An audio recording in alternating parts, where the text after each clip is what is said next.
ஒரு கஷாயம் தாங்க ரெடி பண்ணுறேன். அதுக்கு ஒரு செம்பளவு தண்ணி எடுத்திருக்கேன். இது ஒரு 3 பேர் குடிக்கிற அளவுக்கு எடுத்திருக்கேன்.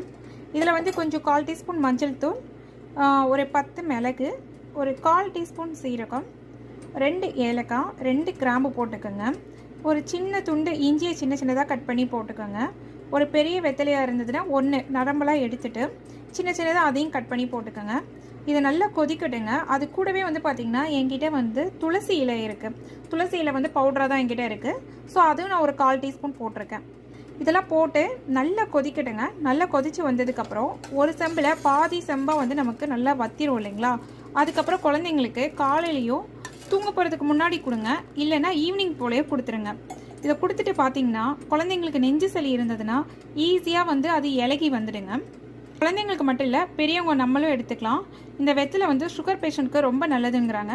ஸோ இந்த மாதிரி ட்ரை பண்ணி பாருங்கள். சளிக்கு ட்ரை பண்ணி பார்த்துட்டு எப்படி வந்துன்னு கமெண்ட் பண்ணுங்கள்.